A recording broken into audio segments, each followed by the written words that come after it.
of a special program about the exploitation of Southern Cameroon.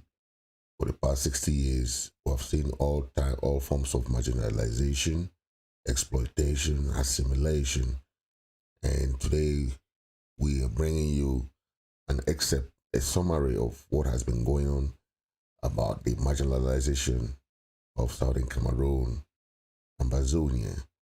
So take a listen.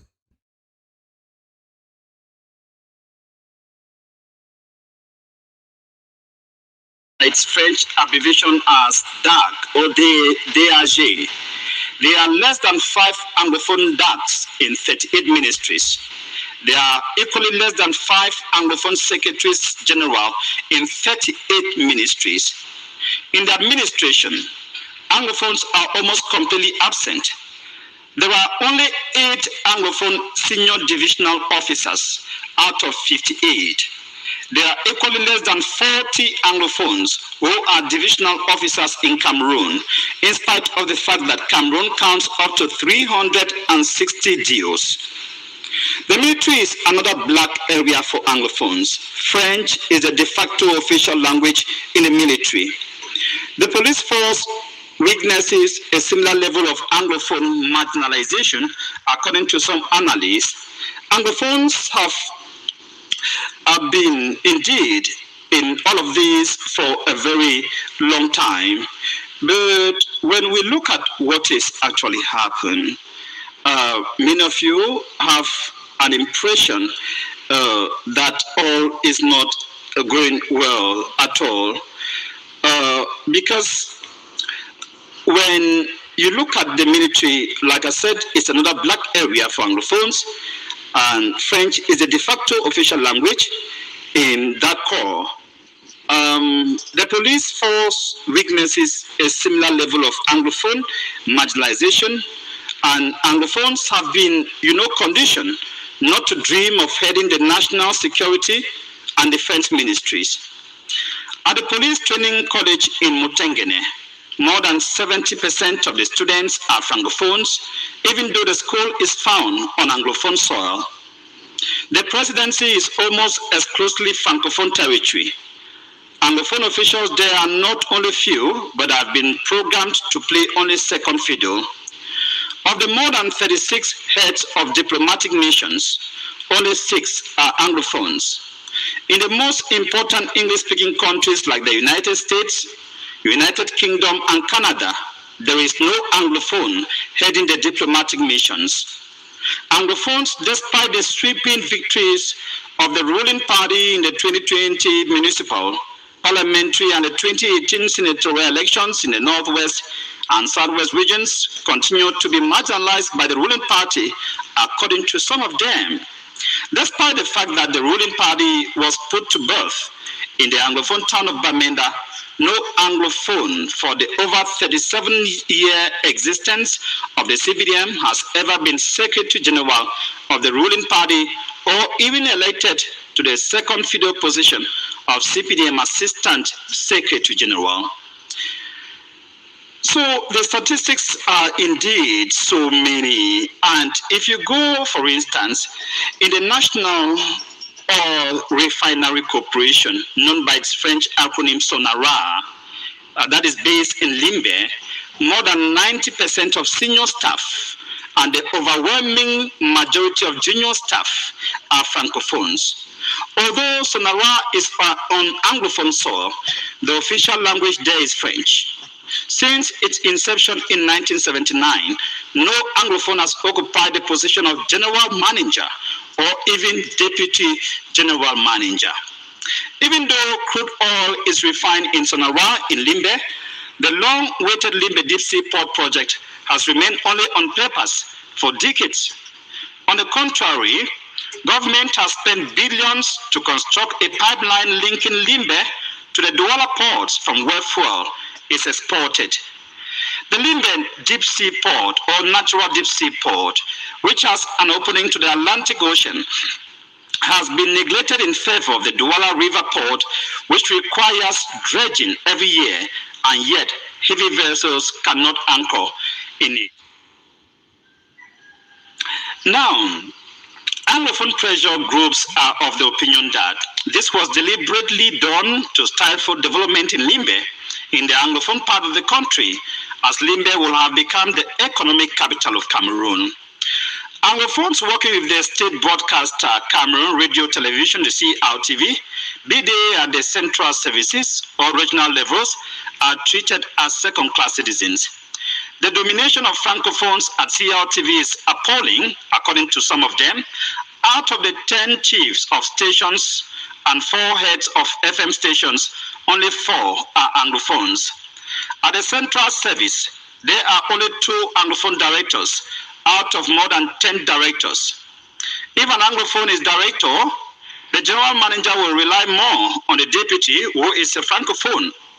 There has never been an Anglophone general manager of CRTV since its creation. At the Bank of Central African States, the central bank of countries in CEMAC, there is no single senior Anglophone official. That is probably the reason there is no single word in English in all denominations of CFE nodes. No Anglophone has ever been president of Cameroon Football Governing Body FECAFOOT since independence. Now, we look at the disappearance of some giant companies in Anglophone Cameroon. Most of the giant companies in the former West Cameroon that stood the test of time and employed thousands of Anglophones have since independence been shut down. The only surviving Anglophone economic giant, the Cameroon Development Corporation CDC, that was vibrant in 1993 when the first all-Anglophone conference AAC1 held, has been split into bits and pieces and are being gradually sold out to cold-blooded capitalists. There was no Anglophone on the committee for the privatization that handled the sale of CDC tea estate. Other companies in Anglophone regions that have disappeared after the unitary state of 1972 include, among others, National Produce Marketing Board, Cameroon Bank, Womb Area Development Authority WADA, West Cameroon Air Transport Power Camp, Santa Coffee Estate, Tico, Bisongaban, and Bali Airport. If we delve into the area of infrastructure, in fact, in the Anglophone regions, there is poor or no infrastructure. Road infrastructure in the Anglophone Cameroon is in terrible mess. There is no good road that links the 2 Anglophone regions to travel from one Anglophone region to the other, except now that we have the Bamenda Enugu Trans-African Highway. Before now, the Anglophones must pass through Francophone Cameroon. In some places, Anglophones have to pass through Nigeria to get to their part of the country. The tarring of the ring road in the Northwest region, which President Paul Biya announced in 1984, he will personally supervise its construction and preside over its inauguration, is far from nearing completion. To make matters worse, portions of the road which were poorly constructed have become a nightmare for users. The number of lives lost on that road is counted in their hundreds. A few years ago, government announced that it had lobbied and obtained funds that will conveniently tar the Babaju-Bamenda Road. But as soon as the road was tarred right after Mbuda in the Francophone West region, and with expectations that the construction will continue right up to Bamenda in the Northwest region, as was initially budgeted, news came that the funds allocated for the project had been exhausted. Other neglected road projects in Anglophone Cameroon include, among others, the 43-kilometer Lum-Tombel-Kumba Road, Kumba Ekondotiti Road, the Nchang Menji Road, Bamenda-Mbingi Road. All hydroelectricity generation plants are in Francophone Cameroon. The Mekim, Memvele, the Lompanga, the Naktigal, the Deya, the Songlulu, and Lagdo. The Yokepa generating plant that used to operate in the former West Cameroon has since been shut down in what Anglophone pressure groups say is part of the Francophone conspiracy to slow down development in Anglophone Cameroon. Now, we look at the attempts to strangle Anglo-Saxon system of education. Cameroon's education sector is theoretically divided by decree into two subsystems, one Anglophone and the other Francophone. The Anglophone educational system has been attacked on several occasions, notably during the attempt to reform the GCE. It took the stiff resistance from the parents who braved cannon and tear gas to save the Anglo-Saxon system of education. The bilingual school structure is a juxtaposition of the two school systems. The attempt to harmonize the educational system in the country has been categorized as a diabolic intention to kill the Anglo-Saxon system of education and the Anglophone culture in Cameroon. In most of the universities and professional schools in Francophone Cameroon, few subjects are taught in English. Over 90% of the subjects are taught in French. An alien system of academic terrorism characterized by intimidation and malpractice.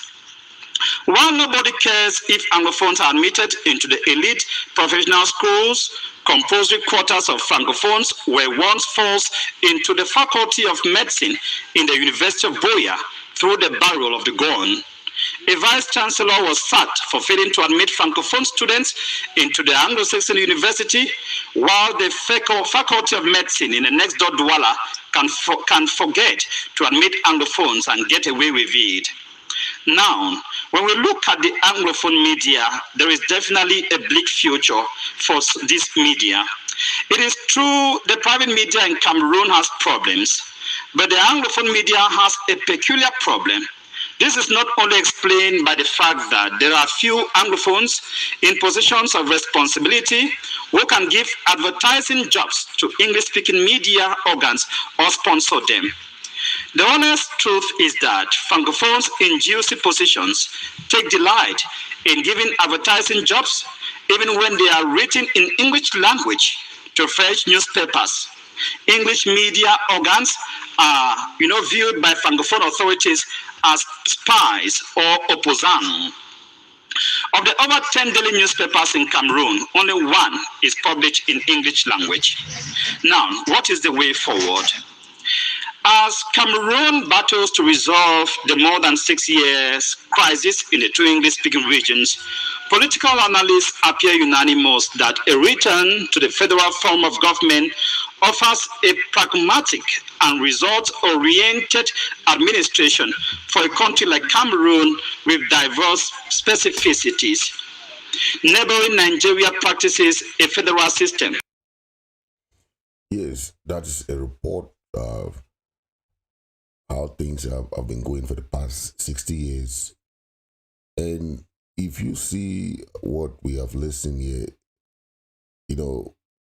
this is just a synopsis of what has been going on. But today the Southern Cameroon people are already tired of living with this exploitation, this marginalization, and so on and so forth, or trying to change the form of government, the form of state, or whatever.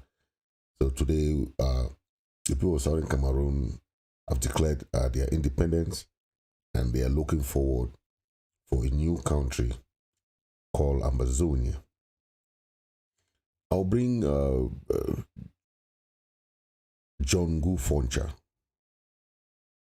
the former Prime Minister of Cameroon, Southern Cameroons, who explained in his own words how the people of Southern Cameroon were marginalized and how the power was taken from him as a Southern Cameroon Prime Minister and handed to Yaoundé.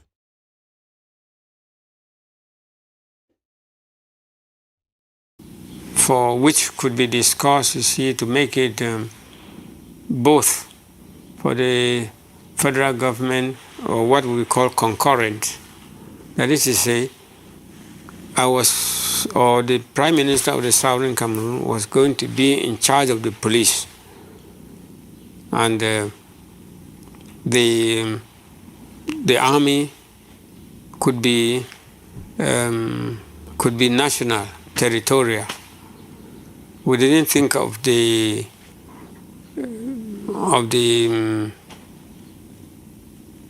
gendarme to be extended in the southern Cameroon for any reason. It was because when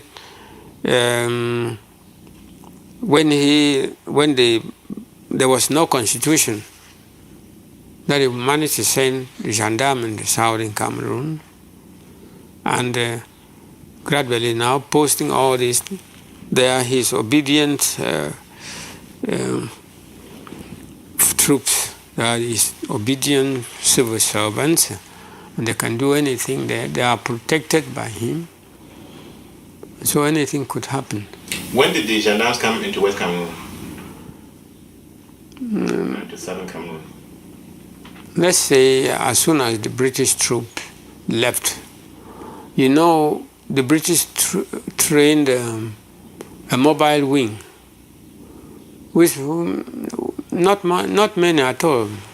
So the gendarme came to help the mobile wing and to man some of the places. And when they came, the mobile wing was holding some part of the stations, and they were holding other parts. But they despised the mobile wing, while the mobile wing also despised them, because they had no form of military maneuver as they. Most of the terrorists were captured by the mobile wing, Southern Cameroon mobile wing. They combed the frontiers of the Mongo, Santa, and brought out some of the terrorists who were happening there. And of course, it was the Nigerian, from Nigeria, the Nigerian forces which left Nigeria. People, general like General Tato and others who really did the combing of the frontier without killing. They didn't kill the terrorists. They rounded them up, used them to find out where the others were, treated them well, and then bring peace.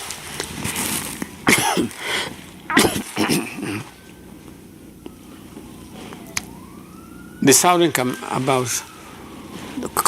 the Southern Cameroon has nothing to administer with the taking over of with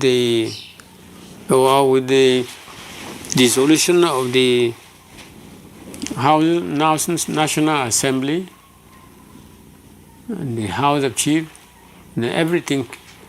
There was no authority in the Southern Cameroon. That's what is called annexation. Annexation went much further, that anything that existed in the Southern Cameroon was not allowed to remain under that name. First, the Cameroon Bank, which had outgrown other banks in La République, was the source of income by people from Douala, Kongsamba, and all these other places who want money for trading. Before that time, before 1970 something, before 1970 something, no bank in La République could borrow money, give a loan up to 1 million. If you want a loan up to beyond the 500,000, you have to fly to France. Only France will approve it. But the Cameroon Bank had risen to loan money to 5 million. So traders in Douala and along the Mongo and furthermore were able to get enough loan. And that was not so good for Aejo. That was why then everything, southern Cameroon must fall. We organized the development agency to give loans to farmers and so on, to businessmen. And more so, Nanga company was rising up to compete the other companies, the French company, and had in fact built the prime minister's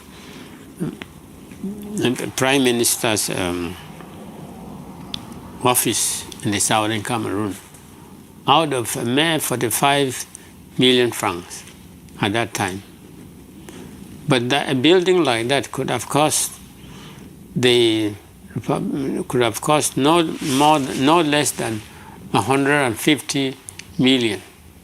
But using the English way of economy and way of organizing labor, Nanga company was able to do it for 45 million.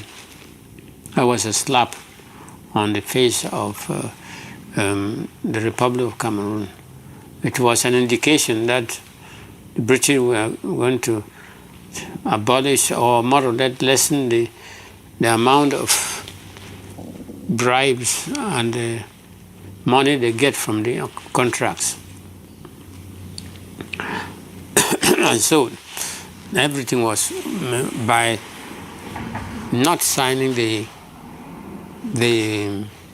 draft constitution, everything fell in the hands of Ahijo. One of the next project which we had was lottery. I sent a team to Israel to train for lottery. They came and established a rapidly growing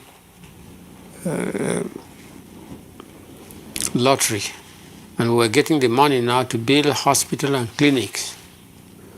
Ahijo didn't want the people of his own section to patronize our lottery. The Prime Minister, Sali was a Prime Minister. I negotiated with him, but Ahijo did not agree. That the people of the same country. Now I said we were going to share the profits. Ahijo did not agree. Then after 1970, then he transferred it. It became central. Now the Youth Day was formed on the southern Cameroon to commemorate the independence for the southern Cameroon, Independence Day, which was the plebiscite day. Because there was no other greater thing achieved in the southern Cameroon than by voting so massively for independence and unification. The 11th February is a historic day for the southern Cameroon, which should be commemorated. That was formed by me and by my government of the southern Cameroon in 1964. Then 1968, well, the East Cameroon were want to imitate it. So Ahijo thought it should be centralized, it should be made central. So he centralized it to be also practiced in all parts of the federation. That was about 1968, 4 years after. But he did not say that it was there. It was started in 1968, he said. Imagine, I think, which was being run in the southern Cameroon since 1954.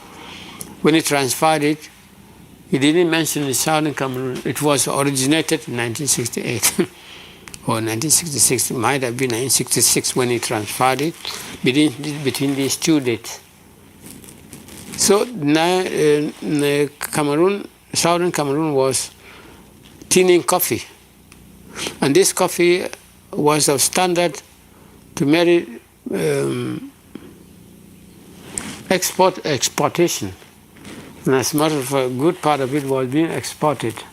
In the name of label, in the name of Southern Cameroon, CDC. Tea was the same. I saw to it that the Santa Coffee Estate was abolished.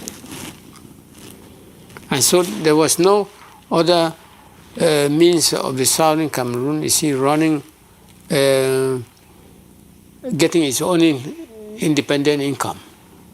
So all the income, we must look to Yaoundé as the only father of the federation to do everything. And now, the Prime Minister of the Southern Cameroon was going to be left with no duty. So he has to abolish it. And in the practice of Francophone, and then not French, as we may say, if you are assistant to any post in Yaoundé, you are just there only to get your money and do what the president say, or you might as well resign. Money to keep people in a post was not their difficult. It was obedient to their party and keep as a subordinate. And with us, that was not possible. We were not running that much. So he had to get a new set of people, you see, who had to toe his line of action. I found myself, you see, incapable of doing things in a very awkward way, in obedience to the head of state. Because I insisted that anything that I do should reflect my own mentality. And everything that I did, which was going to do that, was abolished. I was charged with the president or national president or chairman of the Higher National Council for Education. And I held that post up till the time I left, or before the time I left. I had talked so much about technical education that in the end, a good subsidy from the United States President, I think President Agnew, gave $10 million. That was a big sum of money at that time for technical education.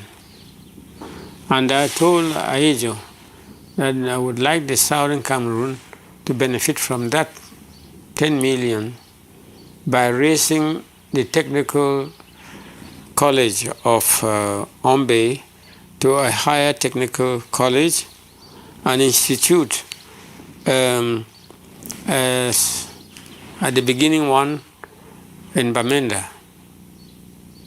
But Aejo spent all that money on his own side.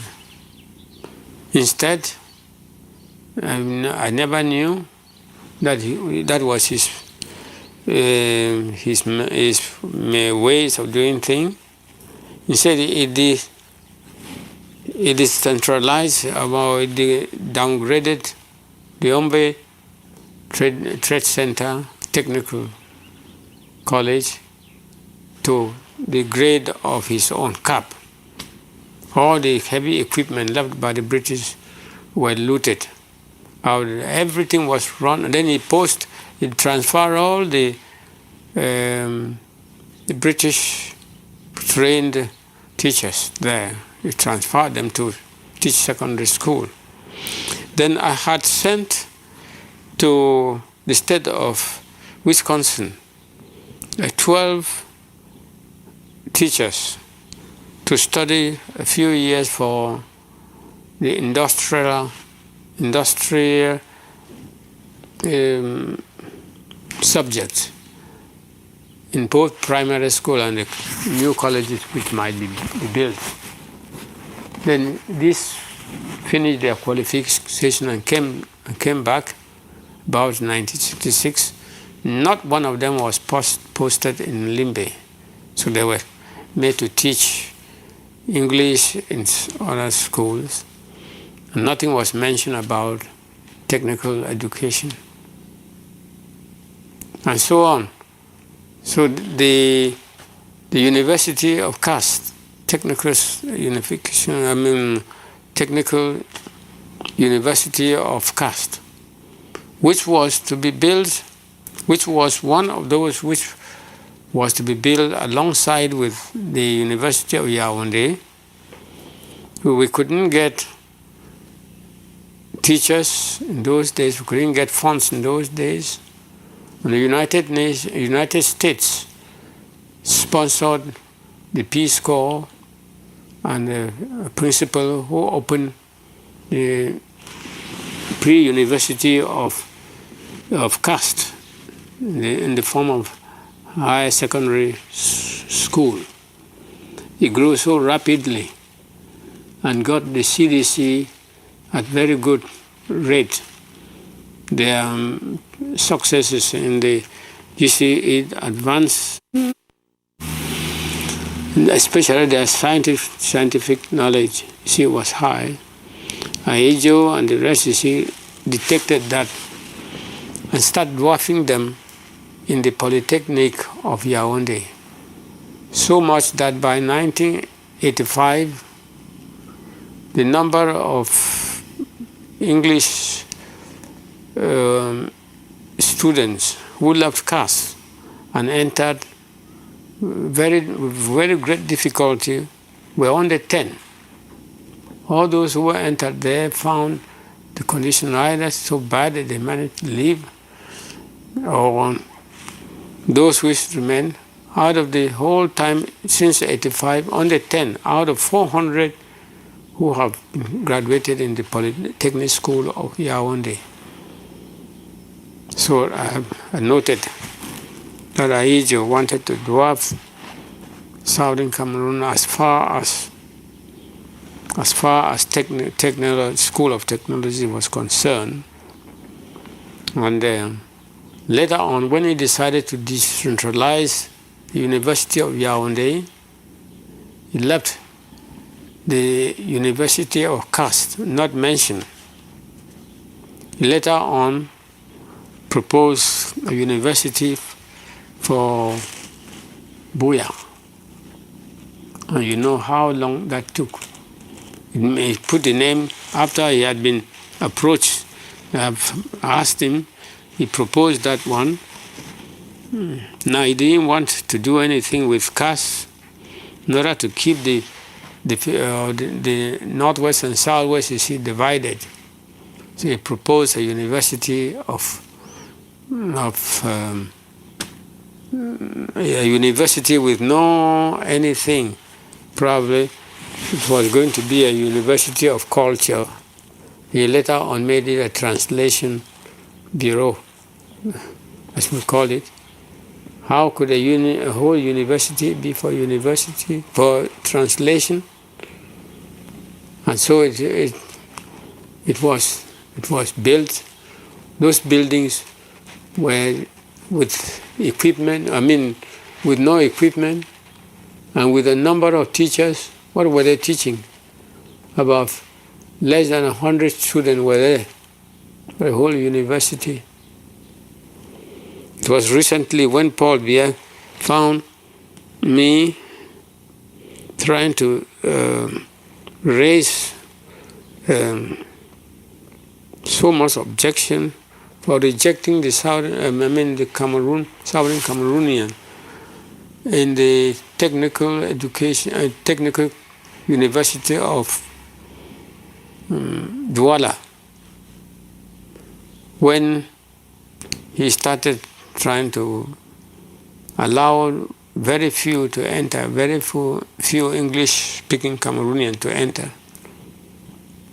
Otherwise, they wanted to dwarf the Southern Cameroon from any technical rising. They had found our scientific knowledge high, our secondary school organization high.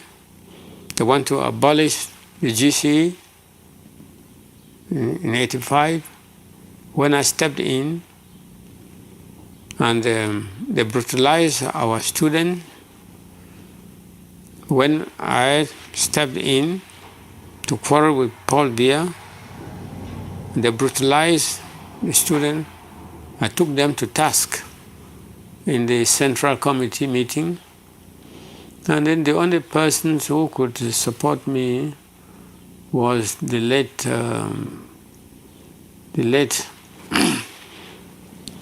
Dr. Fonlong and Professor Ngu. And they made it clear. And during that time too, after our students were brutalized, I summoned a meeting of Endele, Mona, Egbe, and myself to meet in Yaoundé and then discuss the matter with the president. The day I arrived, I flew to Yaoundé.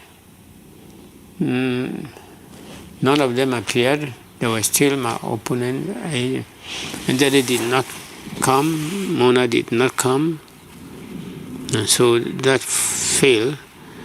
And I wrote to I wrote to Paul Biya, asking him that he wants to discipline our sons and daughters out of our own intervention. I asked him whether he would be able to do that. And the security men said at that time that if the students demonstrate, we're going to shoot.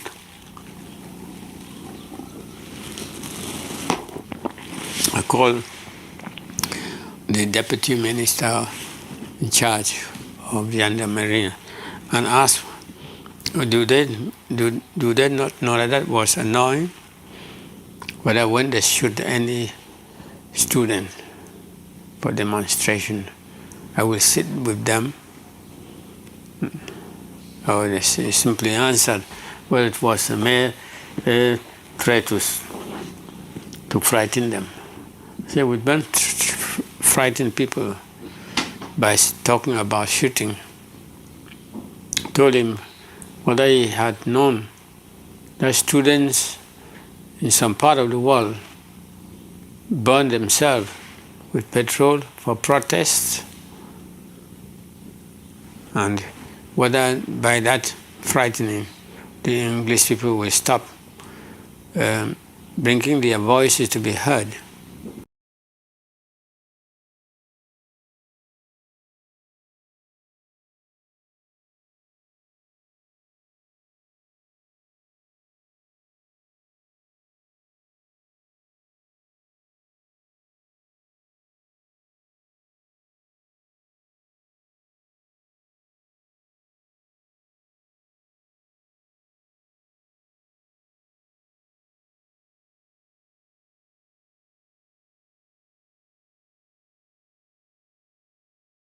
That was John Gu Fonche, former Prime Minister of Southern Cameroon, Ambazonia, talking there, explaining the history and how things happen and how he struggled. He started the fight for the liberation of Southern Cameroon. He struggled with other members to try and see that that justice and the restoration of Southern Cameroon be in place. This is Molanjo Litumbe. Molanjo Litumbe has been a fervent fighter, and may his soul rest in peace. He also did a lot to make sure that the justice that we are all fighting today be restored. Take a listen to this short interview that was carried out by Equinox on Molanjo Litumbe. The program tonight is a senior citizen. He's equally a politician and an opinion leader. Mola Joe Litombe, it's a pleasure to have you back on the program after a long time. Well, I've been away on safari to the United States of America. I returned not so long ago. I went there principally on the invitation of the Cameroonian diaspora. All right. Okay. We are going to talk more about what you discussed there while in the United States of America. Yes. Before we talk about the presidential elections in the country and the visit of the head of state to the Northwest Regional Headquarters, Bamenda, that is in the second part of this program. In the major news briefs of the week, back to my guest, Mola Jolie Tombe. You've spent more than a month in the United States of America. Why did you go there? I went to the United States on the invitation of the diaspora there. Like you said before? Yes. They had listened to the first interview which Equinox granted me here, and they felt that if I was going to tell the story of Southern Cameroon, which involves some important key players like the United Nations, La République du Cameroun, Nigeria, that the matter is international and should not be limited to the confines of Cameroon alone. They therefore invited me to come and talk to the international community in the capital of the world as it is, so that the voice of this crying child of Southern Cameroon can be heard in the four corners of the world. So you were invited by Cameroonians who live abroad? Yes. Not by the government of the United States of America? No. It's Cameroonians who live abroad, having listened to the yes, like you mentioned before. Yes. Did you meet some American authorities? Not officially. I left that to the people who had invited me. They were to invite the people who were to listen to me when I addressed them. Was that the first time that you were invited overseas? Yes. Since you started this struggle? Yes. All right. What did you tell them? Oh, I told them about the problems facing Southern Cameroon. I gave them the history of how two United Nations trust territories, East Cameroon, which was French Cameroon, and British Cameroons, were established. They were parts of the German colony of Cameroon, because when Germany was defeated after the First World War, it renounced all its African territories at the Treaty of Versailles. And because France had overrun the greater part of German Cameroon, it was given that as a mandated territory of the League of Nations. And Britain, a smaller portion called British Cameroons, was also given to Great Britain under the League of Nations. On the formation of the United Nations in 1945 in San Francisco, these mandated territories were converted to trust territories, and agreements signed respectively with France over French Cameroon and with Britain over British Cameroons to prepare these separate territories ultimately to self-government or independence. Now, France granted independence to its own sector on 1st of January 1960. Southern or British Cameroons was still a trust territory. And on 14th of December 1960, the United Nations passed the landmark resolution 1514, saying that colonialism was evil and all colonized people should be granted unconditional independence, whether they were rich or poor, or whether they were educated or stark illiterates. They said that these people were there before the white man came, and they will find their way if they were left on their own. It was a country like Britain who grumbled and said that in some territories they have set up a police force, an army, and a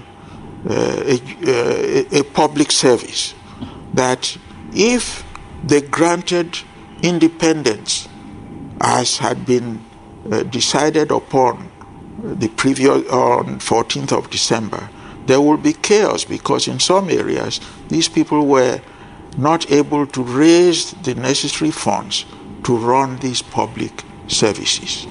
So the UN then said, well, look, the ultimate objective of any country is self-government or independence. But if a territory feels that it cannot carry all the burdens of independence, it could negotiate with an already sovereign country to correct the deficiencies that it has. For example, a country may be too small to cater for its own defense, or it may not have sufficient resources to establish embassies around the world.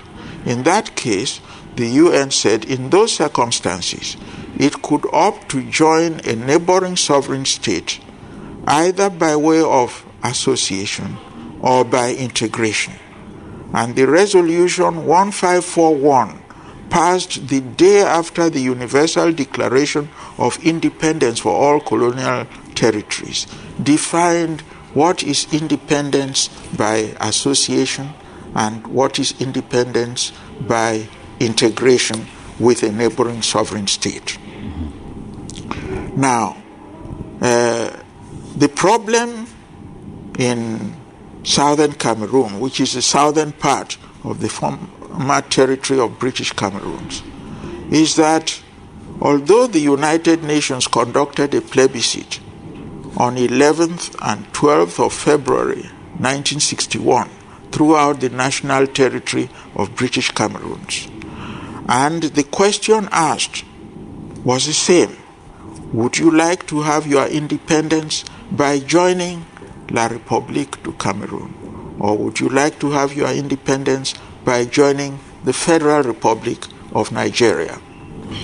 The results of the plebiscite are recorded, and the majority... They voted to join La République. Yes. You've already made that abundantly clear. Yes. From this historical brief that you just gave us. Yes. You delivered this to them, the Yes. Cameroonians in the diaspora, those Yes. who invited you. Yes. What was their reaction after that? Oh, they exclaimed and said that for the first time they are listening to the history of southern Cameroon from somebody who was not just told or educated in a classroom as to what transpired, somebody who was alive and well when these events were actually taking place. So I pointed out that we could not attain independence by association because the territory of southern Cameroon no longer exists. That the only alternative is for us to have independence by integration with La République du Cameroon. Now, the UN in resolution 1541... Okay, by saying that, I get your point clearly. Yes. You, in that case, you are not talking about secession. You are talking about gaining independence by integration in Cameroon. Yes. Why working with the Cameroon? Yes, if you would... That is to say, when you say integration, what do you mean? It was defined in resolution 1541. And it says that if the non-self-governing territory finds that it cannot carry the burdens of independence on its own, it cannot, for example, arrange its defense or have embassies around the world, it could integrate with an already sovereign state. But if it were to do that, they shared the three powers of government, the executive, the legislature, and the judiciary equally. But Mola, that is already happening. It hasn't, not to my knowledge. That was Molanjoli Tumbe there, explaining the history of southern Cameroon and Ambazonia. I want to have this very clear. That is what you want to sit down with government face to face and talk? Exactly, yes. That we want to be with you.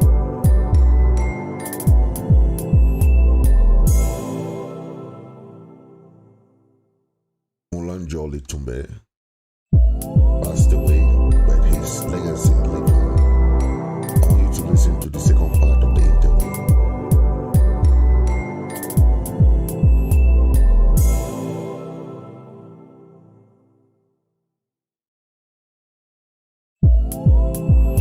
The country you call Southern Cameroon is already sharing legislative, the executive, and the judicial power with La République.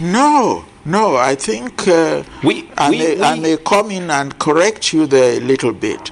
The UN said that in sharing executive power equally, this means that if the country has only one president, that post alternates from one side to the other, because the idea was that even the small territory should taste the sweet honey of independence. Now, therefore, in order to be deemed to be independent, if there was only one president, that position alternated from one side to the other. In the case of legislative equality, if there are few people from the non-self-governing territory, Southern Cameroons, who joined the majority from La République du Cameroun in a federal legislature, the people in Southern Cameroon exercised a veto power on all legislation before it is passed. That gave them equal power in parliament. For judicial equality, if both sides did not produce an equal number of magistrates throughout the national territory, and there is only one Chief Justice, that post of Chief Justice also alternates from one side to the other. All right. Now, you have given us the way in for this interview. Yes. You have now made it clear that you are fighting for recognition in Cameroon. That is to say, as you have already mentioned, you want these powers, the legislative, the executive, the judiciary, to be shared equally. That was the arrangement of the United Nations. Yes, and for close to 50 years. We haven't tasted any of these possibility. Parts. Can it happen? When you look at Cameroon numerically, yes, the Southern Cameroons and La République, yes, is it possible that you can share power equally? Well, it is a matter of agreement. If La République du Cameroon agreed that they wanted Southern Cameroons to join them in accordance with the provisions of the UN Charter, they didn't have much choice in the matter. It was by agreement. Then the UN says, if you are a member state of the United Nations and you are joining any territory, reduce the terms of joining in writing and file a copy at the Secretariat of the United Nations. So, Mula, what you are saying now is that if we have 20 ministers in Cameroon, for example, 10 should go for La République and 10 for Southern Cameroons? No, not necessarily. We're talking about the top post, the post of president. That is the post which exercises ultimate authority. That if in one term the president comes from La République du Cameroon, the next term around the president should come from Southern Cameroon. All right, you want a Southern Cameroonian to be the president of this country? Yes, well, this ought to have been arranged as far back as 49 years ago. Throughout the association so-called with La République du Cameroon, we have never tasted executive power. And that is your struggle now? Yes, that... You have changed your struggle. Why? Initially, yes, you were going for secession, independence of Southern Cameroons. Now you are looking for recognition. No. My position has not changed one bit. Because having a grievance, you go to a tribunal to settle differences of opinion. So Southern Cameroonians went to the African Commission and said that our rights are being trampled upon by La République du Cameroon. That international tribunal has ruled that La République du Cameroon should enter into constructive dialogue with Southern Cameroonians, in particular SCNC and SCAPO, in order to arrange to corrective action which is constitutional, any constitutional deficiencies. It is at that constructive dialogue that a lot of things will be said. And in that dialogue... But it doesn't change the fact that you have transformed from independence to recognition in Cameroon. No, initially, except that you have been deceiving people. I mean, you of the Southern Cameroon, you've been fighting for independence all along. Yes, because our rights as a people had never been respected. We came in to share power. Are you saying? I want us to be clear with this. Yes. Are you saying that you changed your position after the ruling of the court? No.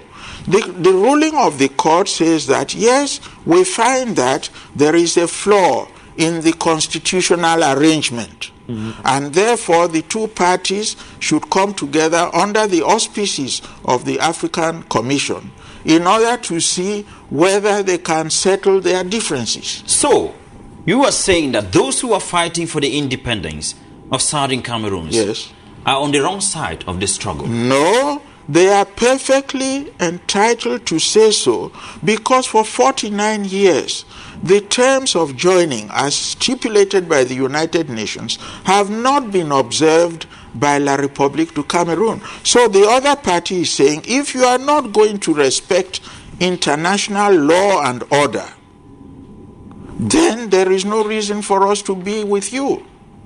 Meanwhile, you are saying we want to be with you, but recognize us. No. The people of Southern Cameroon, in the plebiscite of February 1961, voted overwhelmingly to join their brothers in La République du Cameroon. I have not shifted from that position. But the terms of joining were that they were to join in accordance with the provisions set out by the UN Charter. Now, that UN organization stipulates the methodology of joining, which you've already mentioned. Yes. Made it abundantly clear. Yes. I have talked to several people who are involved in this struggle. Yes. They believe that what we are fighting for is independence. Yes. Now, you are saying we want recognition in Cameroon. Sharing of power. Yes. That's what you said. That's what it's clear. Yes. Is this not division? No, it isn't. You see, if people get together, a husband, a man, and a woman, and they sign an agreement that this marriage between us is monogamous, and when the man is made a chief, he says a chief does not just marry one woman, he takes on other women. The wife whom he got in monogamous wedlock has a right to complain. She can go to court and say, my husband has broken the terms of the marriage. If he is prepared to behave the way that we came together originally, I will stay. Now, that is the position. And that is your position. That is your position. That is the position that if La République du Cameroon were to come tomorrow and say, we are very sorry, we made a mistake in this whole thing. We were to share power, that if the president comes from one side this time, next time he must come from the other side. We are very sorry. We'll say, all right, since you have already pocketed all the three powers over the last 49 years, are you now prepared that Southern Cameroon should exercise those powers for the ensuing 49 years because it was a balancing equation. Okay, that's what you want to dialogue with the government. Exactly. And if you have a dispute with someone, you don't fight over it. You go to a tribunal, somebody independent who would listen to both sides and then deliver a verdict. That's Molanjo Litumbe there, trying to explain.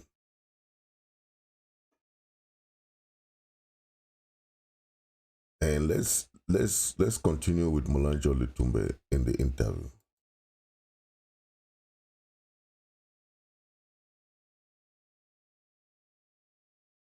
We want to be with you. We want to be here. Yes. But you have to give us this. You have to agree to You have to agree to the terms of coming together. If you don't agree to the terms of coming together, you are the one pushing us out.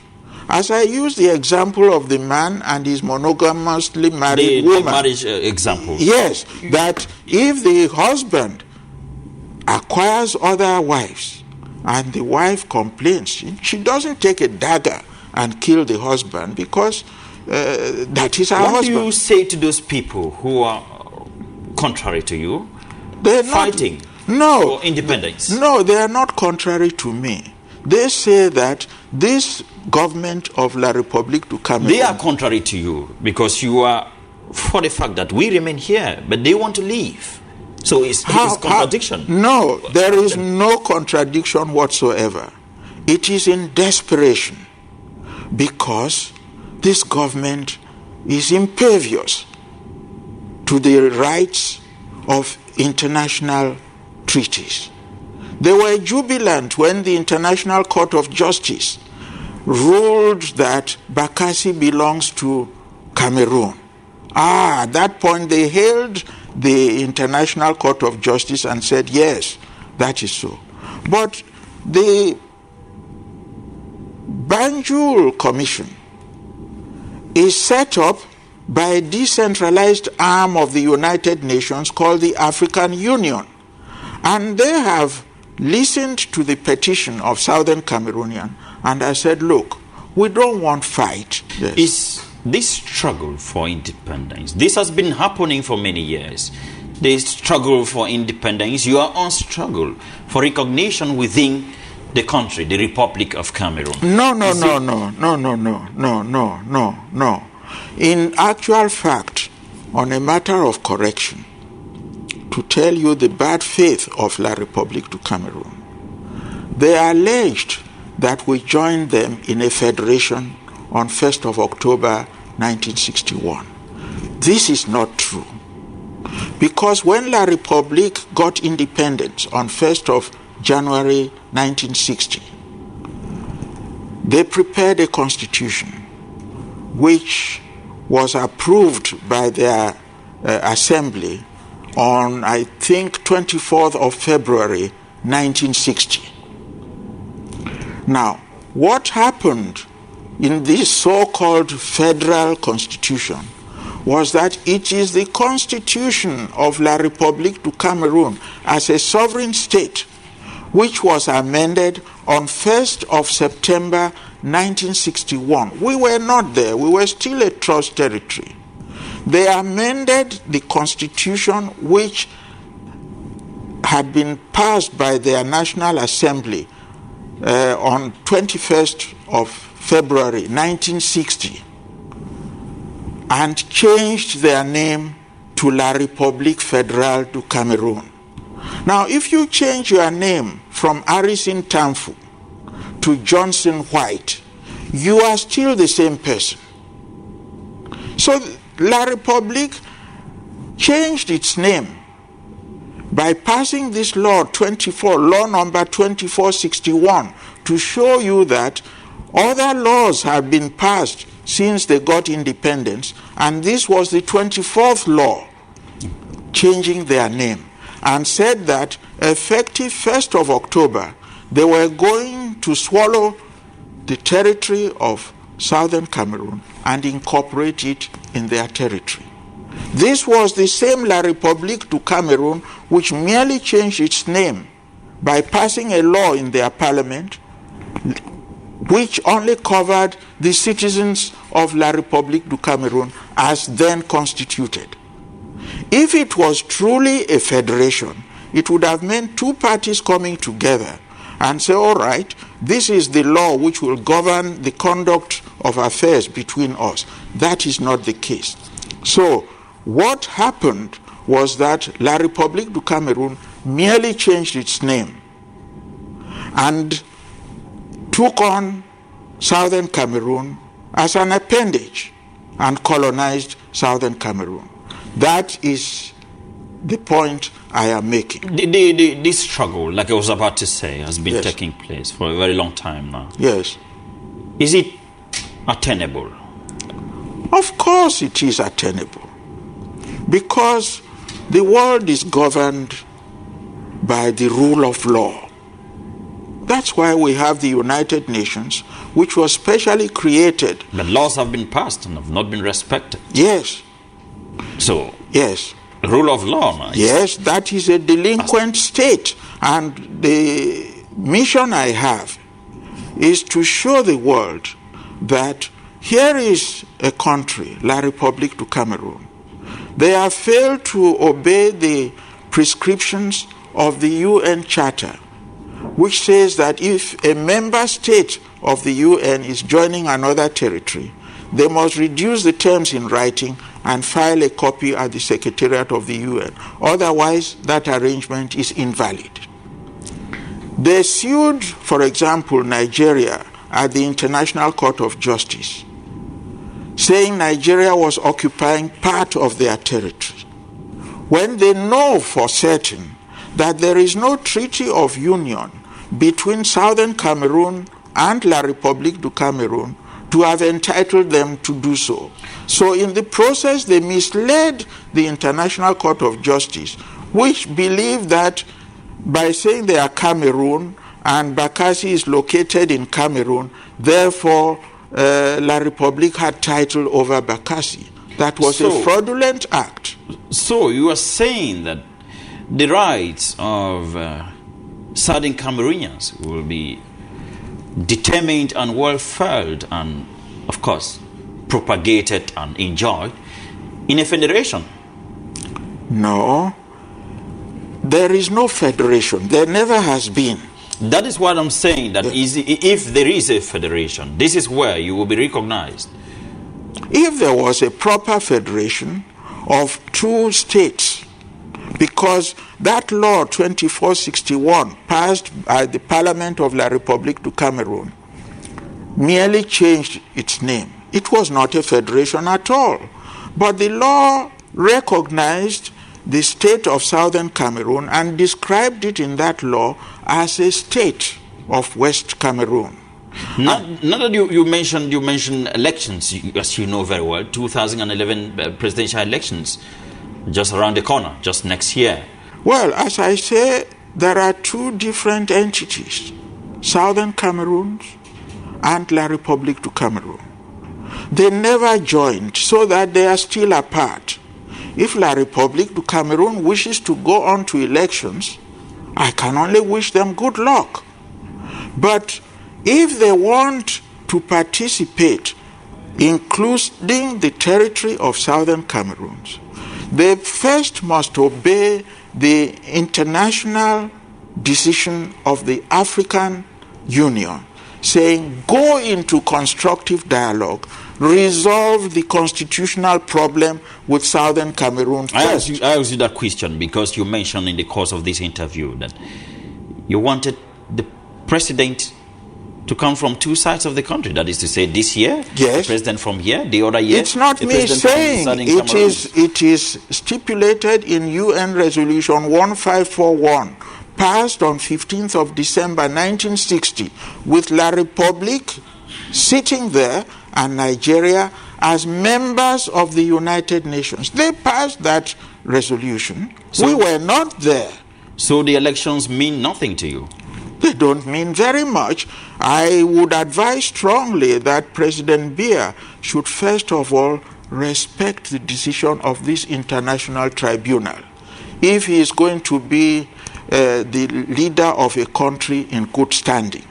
Otherwise, he is not of good standing. He will be a buccaneer president if he accepts the decision of one international tribunal and disregards others.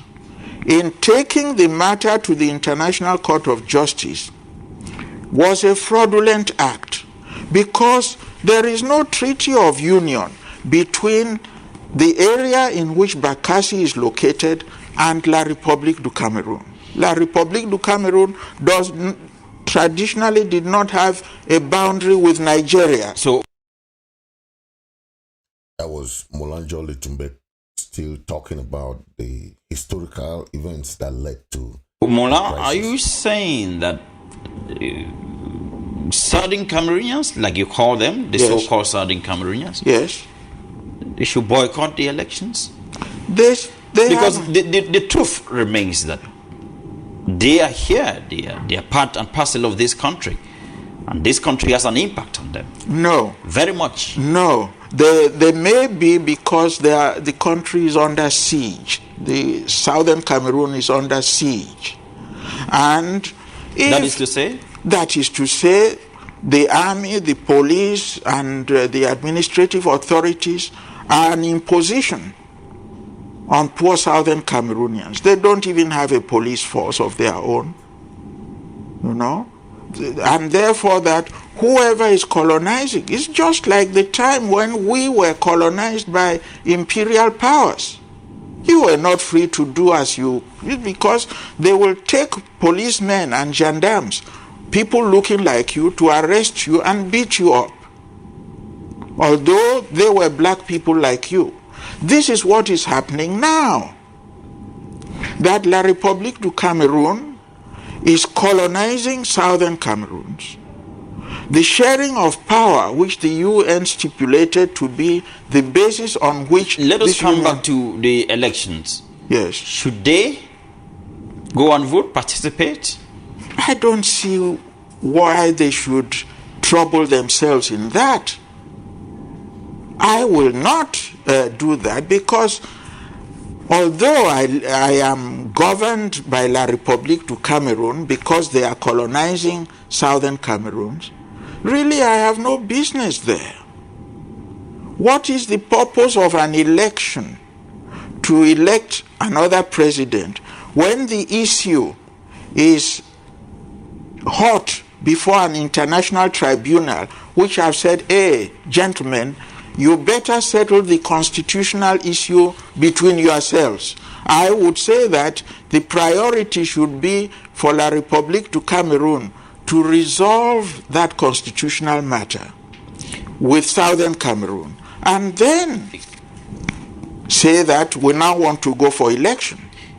Like you said, a Southern Cameroonian president, that's what you were advocating for. Yes. How is that going to happen? How is that possible? It would require drawing a proper federal constitution in which there will be input from both sides. Not the so-called federal constitution of 1st of September 1961, which was merely La République du Cameroun changing its name. It was just pretext. You can change your name anytime. They changed it from La République du Cameroun to La République Fédérale du Cameroun, United Republic of Cameroon, and back again to La République du Cameroun. It is the same person. There has been no union between Southern Cameroon and La République du Cameroun as required under international law. Come back to the issue of the presidency. Yes. What does it require? You mentioned about the two parties sitting together and then discussing. What again? What more? No, then you will have to amend the constitution and provide for... The constitution of which country? Of the created federal constitution. The federal constitution? Yes. It cannot be the constitution of one side alone, either Southern Cameroon. Southern Cameroon had a constitution. La République du Cameroun had its own constitution. So, if you are going to create a federation, it wouldn't be the amendment of either the West Cameroon Constitution or the Constitution of La République du Cameroun. I don't know whether I've made myself clear. But one party just used trickery, amended its own constitution, and dragged the other person in. You've made yourself abundantly clear on that point. Yes. So you are saying that if they want to come together and then to interchange the presidency of the republic, it necessitates the drawing of a new constitution. Yes, entirely. That is why they should go into this dialogue with representatives of Southern Cameroon, SCAPO and SCNC, and let each party ventilate their constitutional grievances. And then what do you think that the constitution will look like? Oh, that will be for the two parties to agree on. Well, because when you say that the president from here, this year, and the president from there, that year, who votes? No, if the two parties, they are two separate entities, each of them entitled to independence in their own right. The fact that they are joining together does not extinguish their right to sovereign independence. No, it's like the Gambia and Senegal. At some point, as you would remember from your history, they were Senegambia. But having prepared a treaty of union, filed it at the UN, that provided the conditions whereby the marriage could be dissolved if the need arose. So at a point, after a number of years, they just decided that no, we've had enough of each other, and they went their separate ways. This is what I would like to see between Southern Cameroon and La République du Cameroun. First, there has got to be corrective action. One party has pocketed all the three powers of government over a period of 49 years. If it is prepared to allow the other party, since they were to share these posts equally, to exercise them for the next 49 years before the rotation begins, I am sure that Southern Cameroonians will be delighted to... So in this system of government, this new system, everybody votes? No. I mean, the president?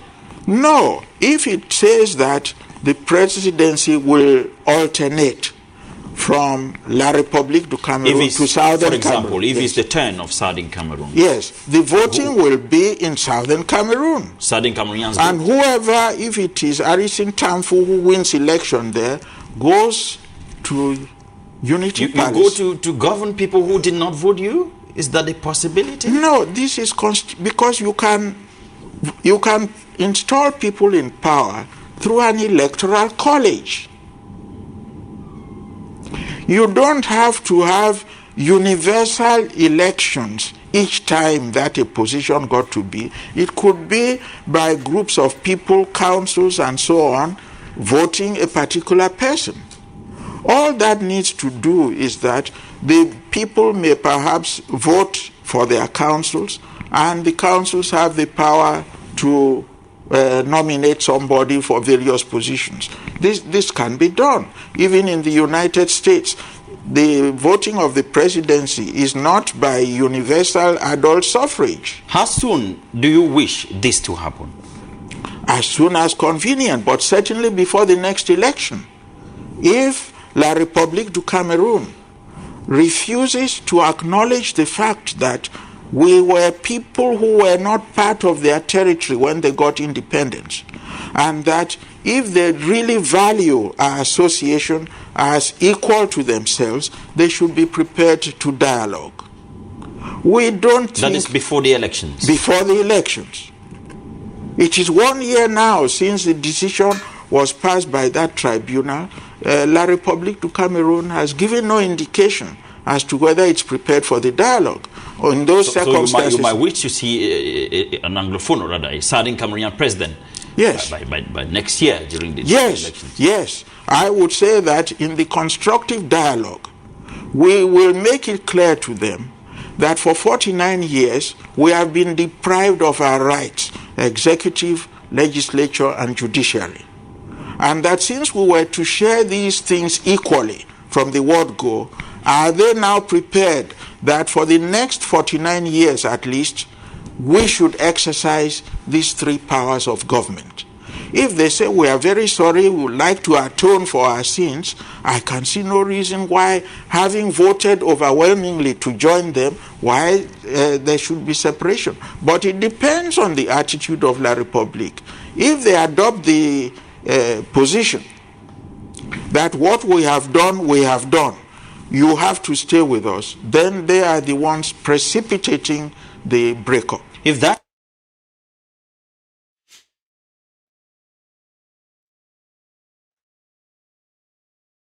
was dialogue is not accepted, yes, if the government, well, the so-called La République, if they don't want to dialogue with you, what next? Yes. The way forward is that for the first time in the history of this struggle, the matter of the complaints of Southern Cameroons have entered the United Nations club. You know, the United Nations, headquartered in New York, has created regional unions. You have, for example, the European Union, which takes up issues concerning Europe. You have the African Union, which considers matters pertaining to Africa. And all sovereign states in Africa belong to the African Union. They even have a constitution. Article 4B of that constitution stipulates that because of the haphazard manner in which Africa was shared by imperial powers, each sovereign African state should respect the boundaries handed to it at independence. So, if La République is headstrong and refuses to dialogue, to the extent to which this recommendation of the African Commission has been endorsed by the summit of the heads of state and governments of the African Union, which is a decentralized arm of the United Nations, we will go to the African Union and say, look, we were never part of La République du Cameroon when they got their independence. The African Commission has recommended that we dialogue with them to address constitutional issues, one of which is our status in any sort of federation that they claim to have. They are not coming. To the extent to which we were entitled in our own right to sovereign independence, we want to exercise that right, and we request you as a decentralized arm of the United Nations to take our petition to the appropriate organ, perhaps the Security Council, and say that these people want their independence and we want it. So that's your next plan of action? Yes, that is it. So I don't How much time are you giving La République? I mean, there should be a deadline. If they stay for long, they can stay for 50 years. Yes. You keep on waiting for 50 years? No. How much patience do you have? No, actually, if the parties were to take my advice, I would say the time is now. This is the time after 1 year since the decision was passed by an international tribunal and La République has not reacted. I said this is the time to apply through the African Union to table our matter before the United Nations for the sovereign independence of Southern Cameroon. All right, Molanjoli Tumbe, we are about to come to the end of the interview, but before we go, as you know very well, the head of state Pobia is expected to visit the Northwest Regional Headquarters, Bamenda, anytime from now. The date is not yet official. Will you welcome him? Well, if he is coming to announce or to make a confession of his sins of omission, I would welcome him.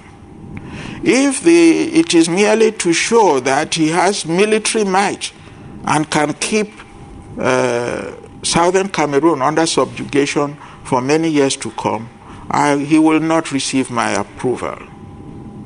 He will not be welcome. Do you think that visit is going to have any impact? It may not have any physical impact, because in these matters, it will require international diplomacy.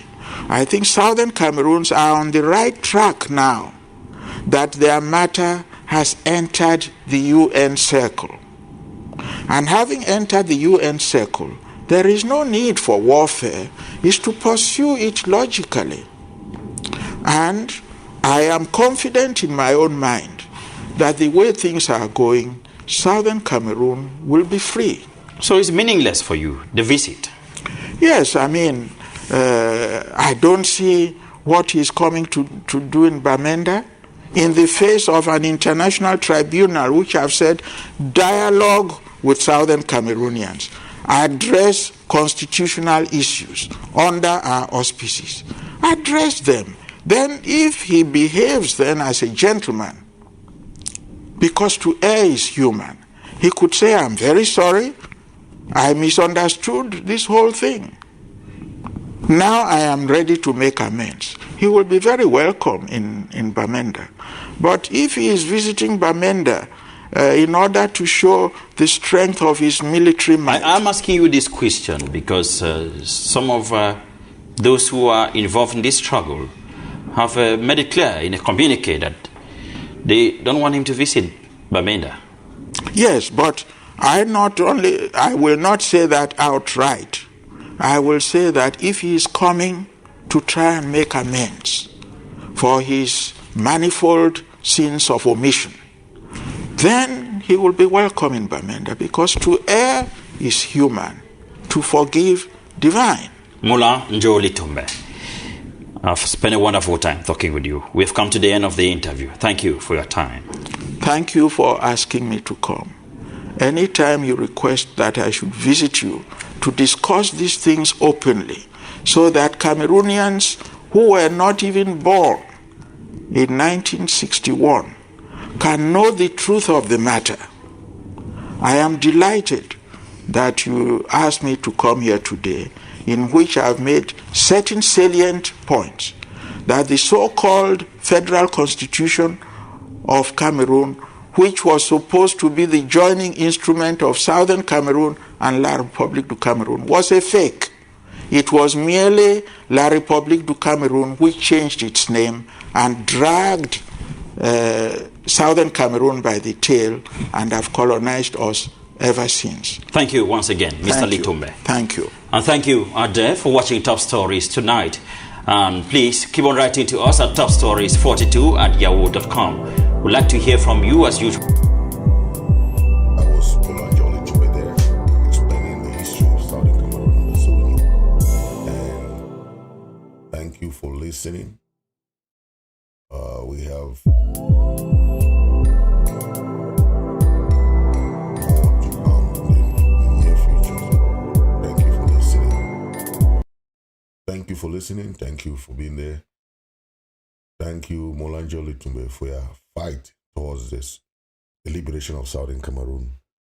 You have heard from Molanjo Litumbe. You have heard his version. Those were the living memories, living liberators of Southern Cameroon that existed. So may his soul rest in peace. We also thank our Papa Jongu Foncha for the struggle and for the fight. Thank you all, and God bless you. Stay blessed. This is ID Radio. Thank you.